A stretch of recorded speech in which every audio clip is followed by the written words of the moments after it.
good morning, good afternoon, good later afternoon, depending on where we find you in the country. Today, I'm here in a rainy Ottawa, saying hello from the Algonquin Anishinaabe territory, and very much looking forward to this session. I think we'll get underway right away here as we will have a lot to cover. I see numbers still bumping up, but I'll just go over a few logistical pieces here and then we can jump in. Just trying to, there we go. Delighted to be here. We got a little bit delayed, but it's great because we have a full panel now as we had always wanted. And I welcome everyone here this afternoon to the Canadian Chamber's this session of the Fourth Industrial Revolution. And this is focused on getting Canadians back to work. As we all know, it's been quite a year in the labor market. Through the course of the pandemic, we've gone from one of the tightest job markets in decades to record job losses, to initial recovery, to flagging job growth through the winter months, to some strong gains. Now we're in third waves and looking at the consequences for that. Labor force numbers come out tomorrow for May. We're still in lockdown in many jurisdictions across the country, so we'll see what those numbers have to say. Even as recovery starts, employment will not return to pre-crisis levels at any point soon. We don't anticipate it to. There's some optimists out there, but we at the Canadian Chamber have been talking a lot about labor market scarring these days. And even if we look at this K-shaped recovery, K-shaped crisis, the jobs and skills required will shift. We're going to talk about automation a little bit here today and what that means in the course of the pandemic as employers look at reducing risks as we move forward in the future. Canadians will need reskilling, upskilling, and training to get them back to work, making sure we all Canadians have the opportunity to participate in the recovery is essential for inclusive growth and widespread job creation. And we're also, I think, here going to look at this phenomena, which is on top of everybody's minds. Not everyone, but many of us have been able to work from home through the crisis and what that means going forward. Folks, I'm going to introduce our panelists in a minute and allow them to introduce themselves, but I'm just going to give a few logistical notes. We're going with a free-flowing conversation today, everyone. And what we're going to do is walk through 4 themes, more or less. We're going to walk through work from home, diversity and inclusion, automation, and the gig economy, giving our panelists ample time to speak on each. And what we're going to try and do is we hit each theme is open to questions on that theme. We've got the Slido app, everyone. At this point, I'm sure you're all familiar with that. Just enter your questions there and I'll read off of those. And we'll also open the floor to the end, at the end, sort of for, not sort of, but for a wider discussion or picking up any of the pieces we haven't. So again, I'm delighted to be here, especially with these panelists today. It's going to be a wide-ranging and engaging discussion. In alphabetical order, I'm going to say hello to them all, ask them to say a few words, and then we'll open accordingly. So first, I'm going to welcome Anita Baines, who is a partner at IBM. We also have Crystal Hunt, who is the diversity and belonging specialist at Shopify. We have I knew I was going to do this, Duron Melnick, partner and national leader of people and change services at KPMG, and as well, Laura Miller, who is the head of public policy and communication at Uber Canada. Anita, I'll ask you to say a few words to start. Thanks. Thank you so much. Really appreciate it. I just want to say, first of all, this work from home experience has been personally and professionally significant in all of our lives, including mine. I'm a mother of 3, the 3 teenagers at home.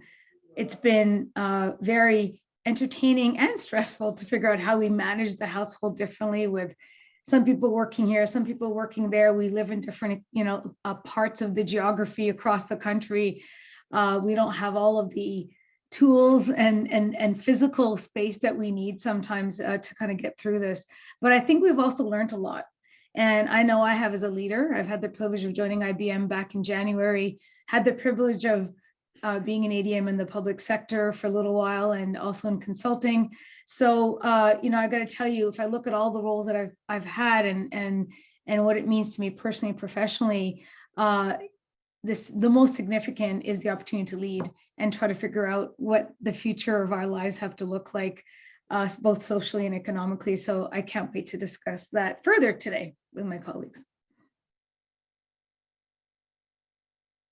Wonderful, Anita. Thank you. And over to you, Crystal. Good afternoon. Hi, thank you for having me. I'm very excited today also to have these topics front of mind.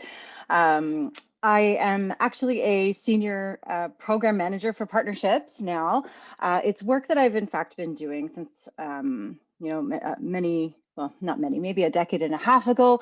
Prior to Shopify, I was a lobbyist consultant on behalf of First Nation communities across Ontario and a few throughout Canada. And today I'm speaking to you from Toronto. However, I am on the traditional territory of the Haudenosaunee, the Wendat, the Ojibwe, the Mississaugas of the Credit, Chippewa, and Anishinaabeg. And I'm grateful to be here. And so my work really in the diversity belonging sphere, I predominantly, overall, I seek to ensure that folks at Shopify feel included, valued, heard, and then also that we build partnerships externally with other communities, community organizations, in industry, academia, to fulfill our mission to make commerce better for everyone and ensure that we can indeed reduce the barriers to entry, both into tech, so like increasing STEM education out there, as well as education around entrepreneurship and just making it easier for folks to start, run, and grow business. So I'm excited to share some of the work that we're doing and to learn about what everyone else is doing on the panel as well. Thank you. Thanks, Crystal. And my apologies on the title. I probably took it from that other committee or some of our other committee work there as well. Duron, over to you to make some opening remarks. Thanks. Thanks, Leah. Hi, everyone. My name is Duron, and I'm a partner at KPMG in our management consulting business. I have a practice that works with me. We do HR advisory and change management consulting. And it's such an exciting time. Suddenly, the people agenda is the agenda, and often it's not. Too often it's not. And it seems that in the last year, it's our moment in the sun. Any of us who are people leaders, any of us who look out for the people agenda, it seems to be a great opportunity to make change happen. And for various reasons that everyone has already mentioned. I'm very happy to be here on the panel, happy to share some of the learning that KPMG has gained over the last few months, both from our own experience, getting our own business to run, and working with clients and the research that we do through surveys and benchmarking. So happy to share all that today. Thanks very much. And Laura, it's a pleasure. We had to change the date, and that allowed you to come back onto the panel. So we're so happy. If you want to say a few words, please. Absolutely, and happy to be here. And thanks for the opportunity, and appreciate being on a panel with my colleagues here.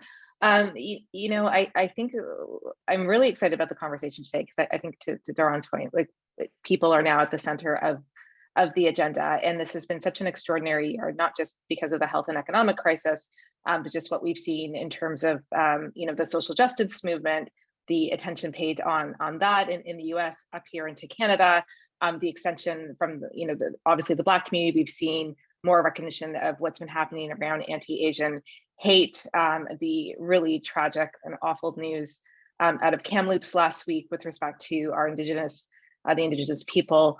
I think it's a really interesting time to have recovery and to have a full and proper recovery. So really excited to hear from Crystal on that. And, will this recovery be even more inclusive than before? That's something that Uber, we have committed to become an anti-racist company, which has taken up a lot of our time and our resources, and really trying to lean in and to be better. So really excited for that conversation today. Work from home, obviously, we're all living through that. I actually started this role with Uber working from home. I have yet to meet any of my colleagues in person. So it's just a fascinating time. And that is for sure, but ultimately really excited to talk about overall trends and what we're seeing, particularly when it comes to flexible work, and how Canadians are choosing to kind of build their career and find those earning opportunities that suit them. Laura, thanks. And I think it is, so important as we look at this phenomena that was the past year of the pandemic. That is not the only, event or movement that's happened. And watching, those social justice and other movements, other strategies that have occurred, and how that's pushed up and melded into this, I think is something we just all wrap it in the past year of the pandemic, but these other movements have been key as they push up against the workforce and the future of the workforce. And with that said, again, we're at different stages and phases across this country. Some of us are having children in school and some of us are not, for example, as Anita had said, but in light of that, what I would say is recovery, we can see it, right? We don't exactly know when. And I think this has brought up this work from home phenomena discussion in earnest quite a bit.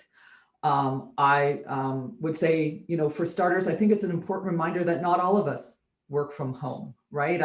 And that we haven't all been blessed with that opportunity. And there's incredible frontline and other workers through this pandemic. Having said that, work from home has been, I would say, one of the new phenomena, right? We talk about in workforce space how all the other phenomena have been accelerated. This has been the one pushed forward. And the question then, and I'm going to open it to you first, Duron, to respond to, is how will this play out here in the coming months and into recovery? And folks, as you're hearing pieces here, just slide some questions into Slido if you'd like. Thanks. Thanks, Leah. So maybe what I'll do is I'll share the results of a poll that we conducted just a few weeks ago. We talked to over 2,000 Canadians to get a sense for how they're feeling about offices perhaps starting to reopen, and how they're feeling about working from home. Do they want it to continue? And we got some really interesting results. I'll share that today. We're nearly 15 months into remote work, and we found that 60%, more than 60% of people want to return to their physical workplace.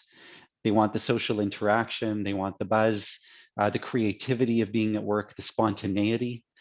And so that was encouraging that, that people do want to kind of reconvene with folks, with their team, with their colleagues. But on the flip side, people do see the sort of the value and the benefit of remote work. They talked about the time that they save commuting. That was a really big driver, and having some of the flexibility in their schedule during the day, perhaps to take care of other, take care of dependents, whether kids, parents, whoever. And so ultimately the message was, yes, we want to come back, and we'd like to retain the ability to work from home once in a while.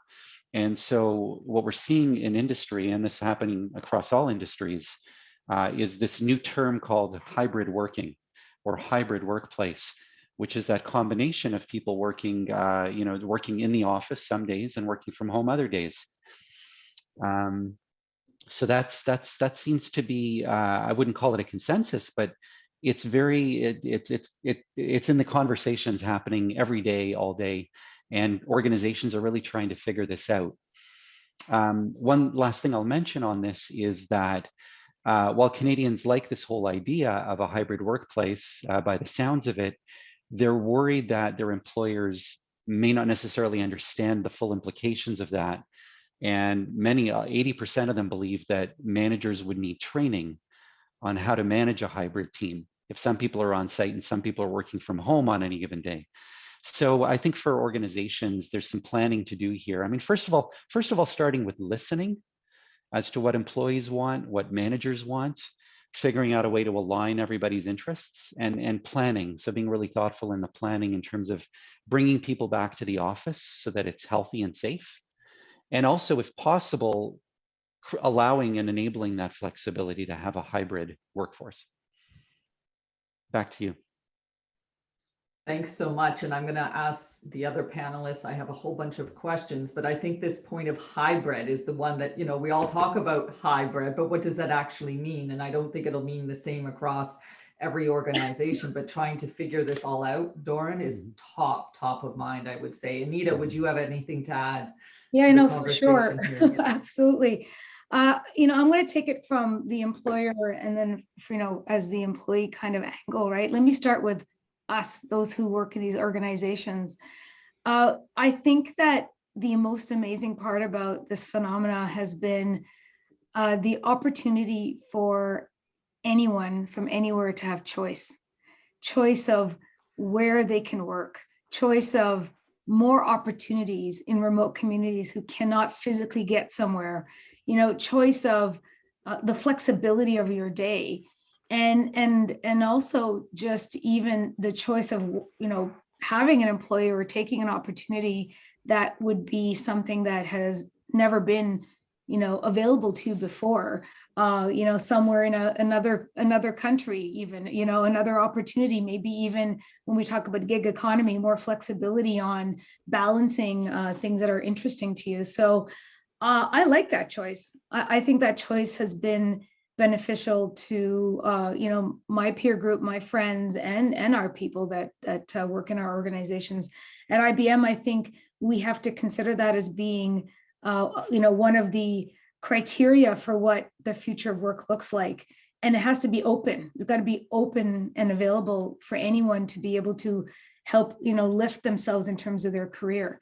I think the flip of it is, as an employer with a large team, how do I trust that? So like thinking about what policies and performance components you have to put in place to see, do I trust my people? Are they working?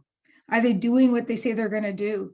And I think the way to do that is you got to think more about outcomes than you have to think about tasks and hours put in.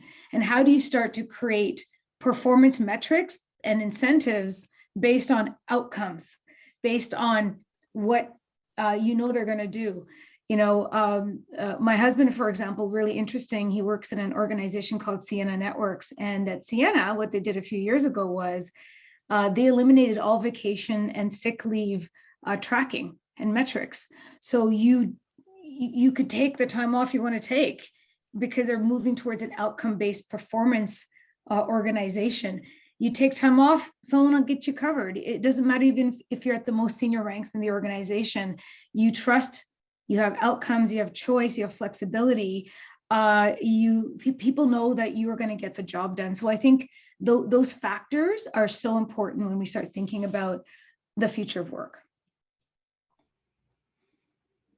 Thanks, Anita. And again, the outcomes discussion, I would say, is percolating pre-COVID, but this is really driven at home. And Laura, I'm going to open the floor to you as well. I mean, your work environment and your employees have a little bit of difference, I would argue too, but what's your experiences or thoughts in this space? Yeah, so I think as someone who works for Uber Canada full time in an employee-employer relationship, we've moved to a hybrid model, and the hybrid model is so many days in the office, so many days you can work from home, and I think that's really, really important. I worry when I hear about organizations saying they're going fully remote, because I think about individuals who might be socially isolated, who actually don't necessarily have the infrastructure to work at home appropriately, or the financial ability to invest in that. And I think that's a very important segment to remember. And then I think about, parents and caregivers, and, having this additional flexibility, I think is really, really quite useful. From my perspective, for those organizations that are just trying to cancel remote work altogether, and this question of trust, Adam Grant had this great LinkedIn post a few weeks ago where he said, did we forget that we made it work during the pandemic? So, we can do it. It's really about purpose. It's about process. It's not about place. It's about, what drives us and why we work. And so for those who think that they can cancel flexibility, flexibility truly is here to stay in a competitive labor market. And we can talk about where we are and where we think we're going to be.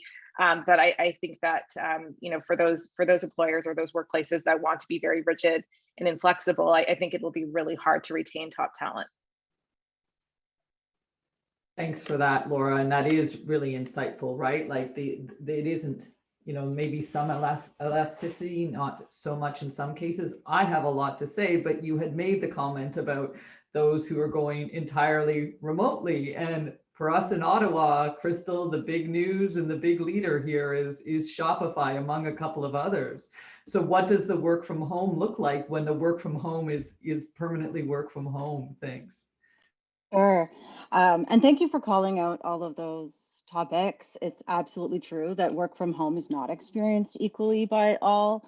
You know, when we talk about multi-generational homes, single parent homes, dual parent homes, even connectivity issues, you know, Laura, as you mentioned, I think, you know, it's very important. It has been important for us at Shopify to understand these issues and have plans in place in order to accommodate.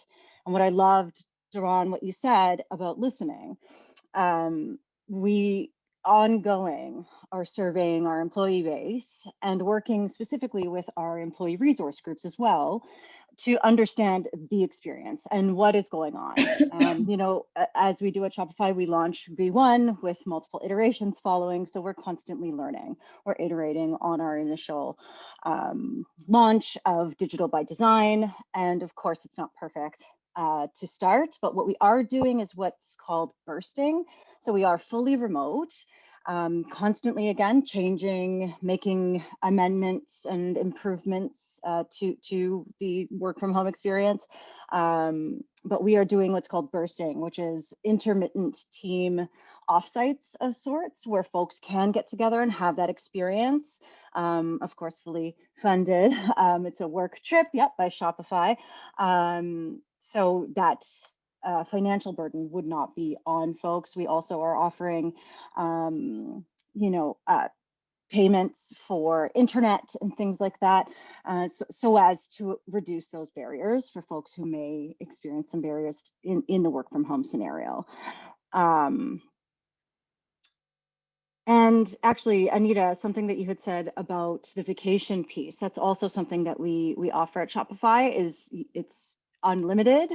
So you take what you need, no questions asked, as long as you do indeed meet your performance outcomes. We're very outcomes focused at Shopify, not task oriented. And I do think you're right that it is imperative that if we are going to have this work from home experience, that we enable that flexibility through various mechanisms, such as the flexible vacation, the outcomes, and as Duron had mentioned earlier as well, the listening piece. So that's what Shopify is doing, and we're finding so far it's working in our initial iteration.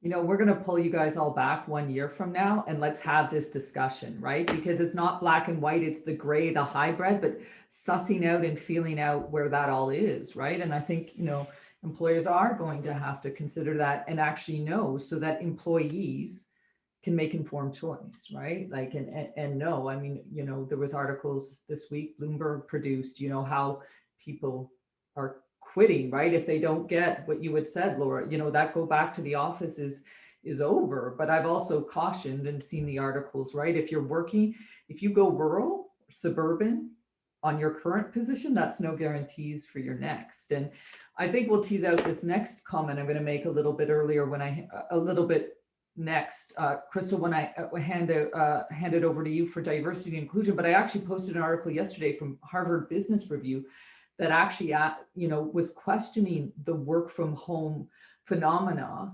that isn't dictated or clearly played out on those who can work from home and those who can't or prefer to, and what that means for promotions and moving up the ladder as well, when there is that hybrid that doesn't have, you know, that, you know, more intentional pipeline and succession.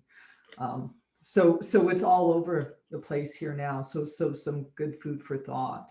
I'm not seeing any questions come through on this, and so I'm going to move to our next theme, which is equally as interesting and big as that one. And this is the whole world of diversity and inclusion. And Crystal, I'm going to start with you. And, you know, how can the business community, how can they and what can they do to support an inclusive recovery? Can you speak to some of the pivots you've made at Shopify and the diversity, inclusions, and policies initiatives that you've already started talking to that you have in place? I'll ask others, you know, to join in and amplify from where you sit and what you've seen as well afterward. Thanks. Sure, thank you. I think it all starts again with the listening piece. You know, when I joined the team, the diversity belonging team, you know, I had joined a team that had done a global diversity belonging audit, so talent acquisition wide, the whole entire organization audit. And the purpose of this is to better understand what is status quo, what are the procedures and policies as they exist right now, so that we can see what's going on, see where the gaps are, see where the biases exist, see where can we better ensure that we can serve underrepresented communities, because we do know that unless we are enacting intentional policies, intentional procedures that reduce barriers for folks, that reduce bias for folks from underrepresented communities, we're not making change. We're not reducing barriers at all. We have inherent biases that exist and need to be brought up to light in order to address them. So we cannot fix what we cannot see. So what I'm going to talk about today is a bit around some of that foundational work that we've done and that I think is essential to enacting any type of policies that will help economic recovery, including, as I said, inclusive hiring practices. Like, it starts with how we hire, how we reduce the barriers to entry to gain employment. It also involves designing partnership strategies, working with community directly, going to the community, listening to the community, hearing what the needs are, and then partnering with community-led organizations, whether non-governmental, governmental, or otherwise, to fill those gaps, because we are not subject matter experts in all things. If we want to create more software developers, perhaps we want to inspire youth to get into STEM, we can't do it alone. We need to partner with folks, with academia, government agencies who are already involved on the ground to make these programs happen.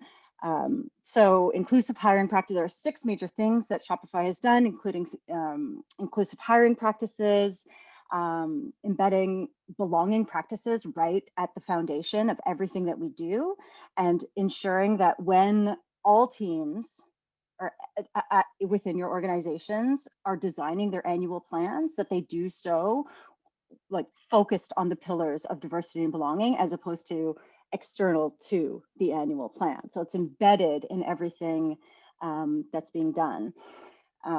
Third thing is creating culturally relevant educational content. So this refers specifically to, let's say, STEM education. So partner with organizations like Ryerson, like Algonquin, like Hervolution, like Technovation, to reduce those barriers, again, for folks who have been typically left outside on the outskirts of educational opportunities. So we have to partner with these organizations in order to reduce those barriers. We focus on youth as well. We know that when we invest in youth, we're investing in the future of the economy. And so we want to build the foundation, build for generations in the future, 7 generations, as we say. Mentorship programs as well is super important for inclusive recovery. We need to ensure that folks who are already doing the work can inspire others and make it part of their performance outcomes. This mentorship piece, volunteerism. And so again, we do so by partnering with government, industry, academia, underrepresented communities and organizations, and training organizations. And I just want to touch quickly also on a couple of new initiatives that we're working on this year specifically. So one is the 1 Million Black Businesses Initiative. And so this is a partnership with Operation Hope. Again, we're focusing on working with community, going directly to the folks and the organizations that are already building programs and working with community to fix the systemic issues. And so the goal is to build 1 million Black businesses by 2020. We also created an Indigenous entrepreneurship team. So this is a team of program managers who identify as Indigenous. They work with Indigenous communities and inspiring and current Indigenous entrepreneurs to ensure that we understand, as a product company, what are the specific needs or gaps that exist out there within this particular community, so that we can design a product that reflects their lived experience, that reflects their needs from a community perspective. And this is through fostering a sense of belonging, fostering community. It's systemic relationship building. It's not just merchant acquisition, right? It's long term. And so I think when we think about economic recovery, it has to be about building partnerships, going to community, listening to the issues that exist within community, and designing intentional strategies that are not just, that don't exist in a silo as a strategy designed by the diversity belonging team, but that are implemented annually by every team, and they're embedded in everything that that team does. Wow, Crystal, that's exciting. Not only what you've been doing, but where you're going as well. Thanks for that. I'm going to open the floor to anyone else here who might want to add about what they've been doing or what they've been seeing. And Duron, we'll start with you. Sure. So, I mean, I'm really thrilled to hear from Crystal's remarks what Shopify is doing. It's really, you know, when we look at organizations that are really trying to be inclusive, you talk about leading practices. You know, you hear a lot of that in what Shopify is doing in terms of the community outreach. You know, looking at their own practices, their own processes, and looking for hidden sources of bias, sometimes not so hidden, and really trying to address those. So I think that's great, and we're very encouraging of that. You know, maybe just a couple more things to add. You know, at KPMG, we've partnered with a couple of organizations, one called the Prosperity Project, which is looking at the impact of the pandemic on women, because it was shown with data that women were you know, disproportionately affected by the pandemic in terms of needing to leave their jobs, the dependent care falling largely on them. And so we do risk having a setback for gender equity and gender diversity. That's one, you know, one organization that we're supporting. And another is CILAR, which stands for the Canadian Innovation Leaders Against Racism. And what this organization is about, this is pretty cool, actually. This is about providing people in underrepresented communities with more opportunities to access venture capital and resources for innovation. And in particular, you know, we're focusing in the short term on Black youth and Indigenous youth.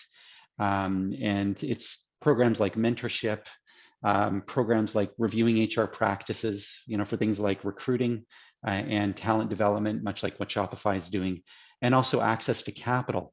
So facilitating introductions for entrepreneurs who are coming from BIPOC communities, from Indigenous communities, you know, who traditionally have not had access to investment capital, simply due to lack of networks, lack of visibility, whatever it is. And so we're helping to mobilize a number of initiatives in those areas to create more opportunities for folks. So we're very proud to be and honored to be part of these programs. That's great, and two great initiatives. Thanks for that. It's inspiring as well. Anita, what would you add to the conversation here? There's so much going on. That's what I would add.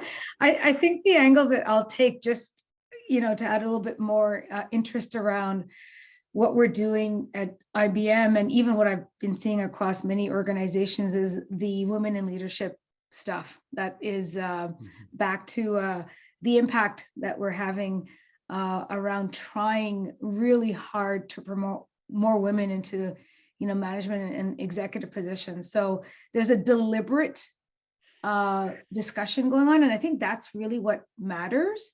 Is we actually have to not talk the talk, but walk the walk, right?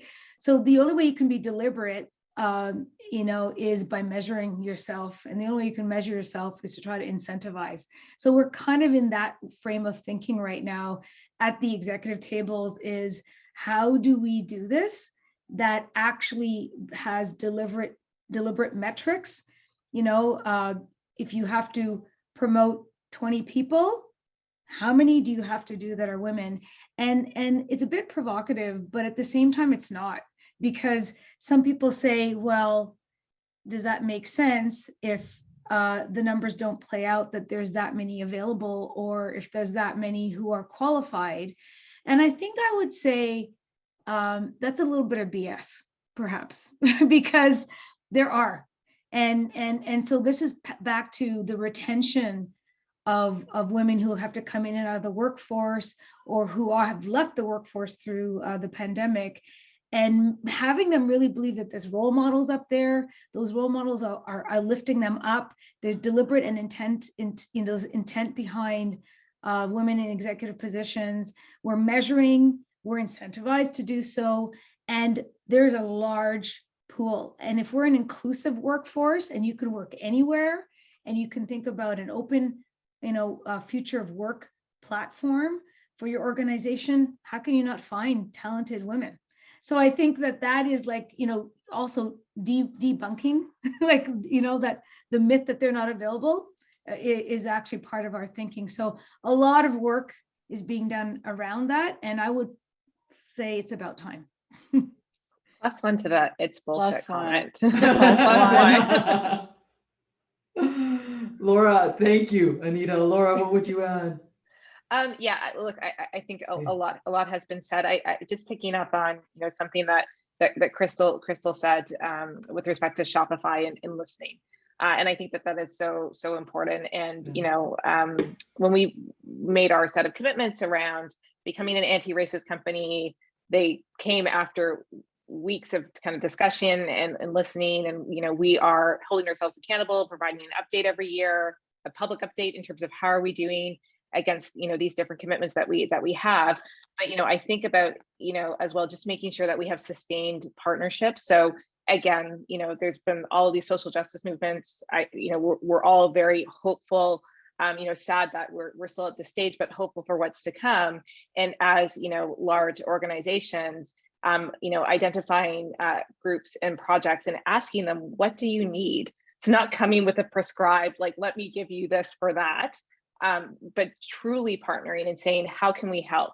And we've found, the last year in particular, having partnered with the Canadian Black Chamber of Commerce and with the Canadian Council of Aboriginal Business, it's gone a long way. Just in terms of saying, what can we do? How can we be true partners? And what does this look like long term? This isn't a flash in the pan. We saw a news, media story, and we want to do something. We want to actually be true partners to you. And I think, ultimately, it's kind of a bit of a virtuous circle, because we're helping them, but they're ultimately, helping us. And so we are now very deliberate in our discussions and, in terms of our conversations around recruitment and around training, and awareness training, and ensuring that, we are thinking our way through these pieces. But ultimately it comes down to what Anita was saying. It comes down to having data and looking at that, because if you don't have it, you can't measure it, and you don't really know if you're making progress. Yeah, absolutely. And I've seen, Uber's done some incredible work as well. Everyone has, but and this is the idea of business leading this as well, right? Like the role we can, not only that we can play, but that we do play, and we, do it, right? And then it doesn't always get, so this is a great way to amplify voices. We are going to move to some other questions or other themes, but I think a really good question has come up, because we've talked about different segments and different sectors and different, there's intersectionality, of course, as well here, folks. But Sarah from Polytechnics has come up with this question, which I think is an important one to address as well, is how, if and how companies are giving consideration to this whole work from home culture, how it might disadvantage new entrants in terms of, onboarding, mentoring, support, all of those pieces. So any ideas or work or thoughts you have on that, I'll just sort of open the floor and let you all jump in. So it's an important question. I can take it first, and then we'll, pass along. It's not easy. There's no way that it's very easy, because you want to join the community and the culture of that organization, right? I think, Laura, you said that you joined Uber remotely, and so did I. I joined IBM remotely, never met my colleagues or my team. I think that if I think about what has worked really well and new entrants, whether it's out of school or from another role or out of country, is you do have to kind of get the sponsorship, and you do have to get the buddy system going. So both of those really matter, because the buddy system is a peer, someone who's like going to help you through the, hey, this is how you log in, and this is sort of, let me introduce you to some new people and let's socialize even online, right? And so that's really has been very effective, is you don't feel guilty saying, hey buddy, I don't know how to do this. And then the sponsor is really important as well, because that's someone a little bit more senior who's really worried about your career and your well-being as you grow through the organization. And that matters right at the beginning. It's not like, oh, they just started this new job and I'll talk about it next year, or at performance. You want to think about that now, as they, develop and grow themselves as individuals, and help them understand the choices that are available to them. And I think that's so important, to feel that someone's got your back. And so those are the two things that we've been talking about.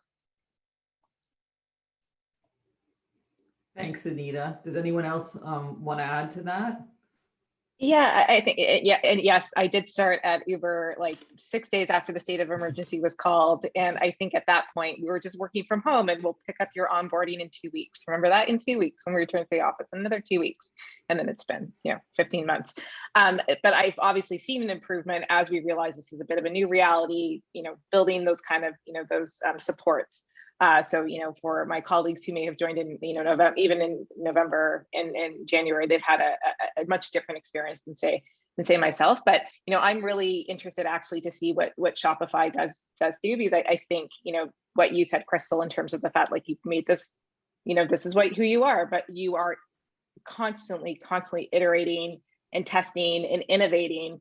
And so I think it'll be really interesting, like, after, a year or 2 years, just to see, like, what are these new kind of, templates or these new processes that you've tested with, hundreds, if not thousands of people, because I think that ultimately will bear out. And I think those will be great practices that other organizations can borrow from as well. I too started remote. I have in fact been remote since 2016 at Shopify, so I don't have the in-office experience to compare to. I do know that there is grief. There was lamentation from lots of folks who did have that in-office experience. So I understand, that feeling, and that it cannot, let's be frank, it cannot be replicated in the same way in a virtual environment for work, for onboarding, etc. But it is new, it is different, and it is special in its own ways, I think. And I think we've covered some of the benefits of, can you still hear me? Sorry, my earphones are gonna die in a second. We've covered some of the benefits of the work from home experience, but yes, you're right, Laura. Like, we are looking forward to obtaining that data, to better understanding from an aggregate, level, what the overall experience has been, to see if we can improve it. But what I will say is that, with, as all stresses, we learn new ways of doing, and so, before we all joined the conference, we were talking about the different ways in which we were team building, and we talked about the water challenge and the step challenge. And I think with great adversity, we do learn new ways of finding that balance. And teams, in my experience, have been incredibly creative. I, in fact, have now, since the pandemic, I do notice a difference from the previous years when there was an office to now. The engagement is, in fact, quite a bit more intense than it was prior to the pandemic, and that may or may not be, your thing. It is mine. I do enjoy it, but I do, in fact, feel closer to my colleagues than I did prior, because of the focus now of our leads and our people leads to build community, whereas before we simply relied on our physical closeness. Now we are, in fact, more intentional. So it's different, but we can still find ways to find that balance.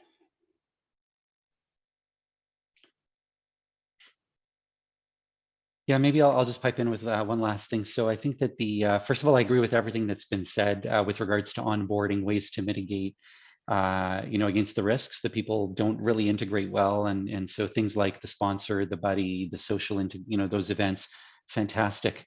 One thing that we're finding, both when we asked people in our poll and also when we talk to organizations, there's a worry about people getting left out if they choose to work from home more often than their peers. In fact, somebody put it quite well. They said, well, let's just look at the gender difference. Women, especially working moms, tend to take more of the dependent care, whereas men are going to be in the office every day, nothing's holding them back. You know, they're going to be networking, they're going to be advancing a lot more quickly, and women are going to get left behind. That's just, you know, and there are different groups, different ways to cut that depending on where people live, depending on their physical accessibility. There's all kinds of risks to inclusion, and it's real. It's absolutely real. And especially when you apply that to things like promotion decisions. Who's going to get promoted? And if the manager is in the office most of the time and there's a staff person there most of the time, there might be a natural bias in favor of that person who's there. And in fact, the research has shown that people who take things like mat leave and pat leave do get penalized. I put that in air quotes. I don't mean it, you know, in a literal sense, but it's natural as human beings to fall back into the out of sight, out of mind risk. And so I think that organizations need to be more intentional as we recover, as we bring people back to the office. You know, if you're going to have people working remotely for a while and some are going to be in, watch out and look at your processes. Again, I'm kind of repeating things that I think Crystal's already shared, and Laura, in terms of what you're doing at Uber. Just taking a fresh look at your processes to make sure that you don't have bias. So I'll just give a specific example. The promotion decision. If you empower a manager to make the promotion decision on their own, you do run a risk of bias. So some companies use panels or committees, and each person on the committee has a role. One person is, you know, the performance manager, one is the sponsor, one is the bias challenger. And they each have their role to try to make sure that the evaluation is fact-based, that you're looking at results and not necessarily how, you know, the worker got there. And so that can really bring about the right kind of conversation, a fair conversation to get to the right result. Thanks to all. I think, you know, it is worth repeating because it is so important, in that idea of intentionality, deliberation, you know, and deliberate and policies as well. I am monitoring what's going through participants. Don't worry there, but I'm going to get in these last two because they're just as important as the other ones. And Anita, I wanted to ask you a little bit, you know, thoughts, especially from where you sit around automation, right? We were talking about this before the pandemic. Pandemics accelerated it. And, you know, the arguments go from pillar to post here as they did before. So just sort of frame that up for us. That would be great. Sure. Thanks. Thank you. It's a really, it's a big debate. But I'm going to start by just saying, we all are embracing it as in terms of making our lives easier, right? So if you just like take the job, you know, market as a whole, that's one concept. But in terms of our lives, and you know, we're embracing it, right? Driverless cars. I mean, my goodness, you can see it all through the playoffs that are going on right now with NBA and NHL, like all the ads in between. Like I close my eyes and someone does parallel parking for me. Hey, I ain't complaining. So like there's so stuff like that. You walk into your home and you've got groceries and you say, hey, Google, turn on my lights. So we want this, right? From a social and making our lives easier point of view. You know, what we're thinking about at IBM, I mean, we're a big, massive technology global company, is what does that mean in terms of services to different industries? And what does it mean as an employer? So it's easy when you think about the factor of the new in entrance into the organization, graduates from colleges and universities.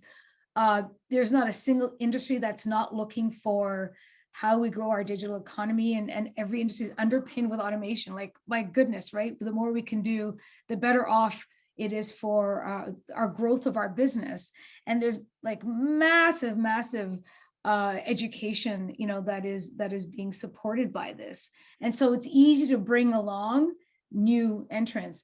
The hard part is for those who are in these really cool jobs today, in every industry, and who do not have those skills. What are we doing about that?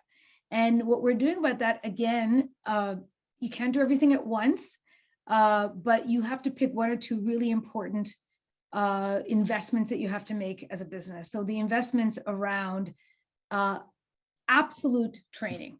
So saying to your people, and we're doing this at IBM, we kind of gamified it. Actually, we've got badges and different kinds of ways to make it more fun. I know Shopify, Uber do that. We're doing it at IBM too now. A little gamification, trying to get a little bit modern with our approaches, because we are now an AI cloud company. So what we're doing is you get badges every level, by the way. Like I'm literally talking right across the board to say, do some self-learning and training, right? And there's an incentive, right? Well, you can go to the IBM store at the end of it and go buy yourself a little something, or you can do, like, there's some incentives at the end that are kind of fun, or you can compare and contrast, but do some training, pick and choose what you want. So a little bit informal, and to kind of get and figure out what you're interested in.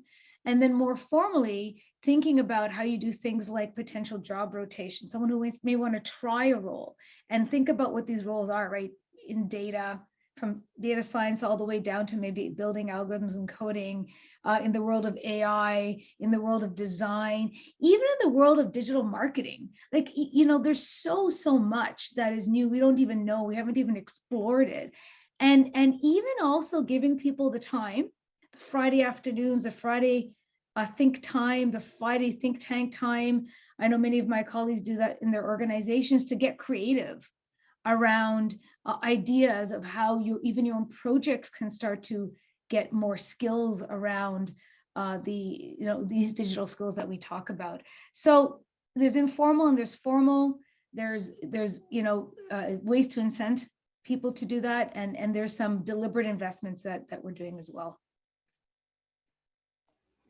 Great, thanks. I'm going to acknowledge two comments that are related to what we've been discussing, and then we're going to move to the next theme and then open the floor wide open. But I think a couple of important points have been made here, even with the whole work from home phenomena, is, we've talked about inequities within those who can work from home, but there's also, multifaceted dimensional workplaces, right? Where some have to be, some can't be, and the dynamics there. There was a comment here made, and in the Slido I want to acknowledge, and the other comment, which could be, I'm sure, if not one webinar, a series of them, and it comes from our colleague Rachel at the Canadian Payroll Association, is as we talk about all these models, the government regulation and policy jurisdictionally, but even if, comments made at the beginning, from abroad as well, like there's a whole world of unpacking there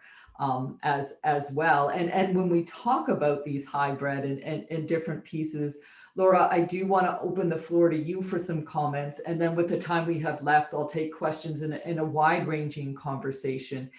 Is about, is about the gig economy. And, I'll just say, us at the Chamber have pre-crisis and into this crisis acknowledge there's issues to be addressed, but that the gig economy does not equal precarious work. There's a whole world of precarious work out there and lots of things to be addressed, but we try and harness this future, which is the reality of gig economy for real. And I know, Uber has, I'll welcome it to the first place to you, and then I'm sure everyone else can jump in. Thanks. Yeah, no, absolutely. And I think what you say is true. Precarious work exists, and it exists for employees, it exists for independent contractors, and it's something that generally needs to be addressed with our overall social safety net. But when it comes to gig work, I'm just going to start by telling you that my vaccine, I was so grateful to get that first dose, and it was administered by a gig worker. It was administered by a nurse who, lovely, lovely woman, but basically how she chooses to live her life, she doesn't want full-time employment. So she works through a number of platforms. In this instance, it was a platform called Staffy, to find shifts where she could, do good. And so that, to me, at a time when, the province and the country is trying to expand our immunization capacity, and the fact that, you can rely on individuals who may have a skill or may have an asset that they can deploy to help them meet their needs, whether it's the need for flexible income, just wanting to be their own boss, trying to save for, their retirement or their tuition, or, maybe a big ticket item like a car. the reality is that platforms like Uber, it does unlock this flexibility. And so, the one thing that we know is that, flexible work, it's everywhere, it's in almost every sector, and it's resilient. When you think about the last year and how challenging it was, and the number of Canadians who actually came onto the platform because they had either lost their job or they had reduced hours, and or their spouse had lost their main source of income, and the reality that you can download an app and just start earning almost instantaneously. And I'll hear from people who say, well, what if you don't have a car? Well, you can work on Uber Eats just with your 2 feet, or with a bicycle. So it's a very resilient, and it actually did help a lot of Canadians through the pandemic.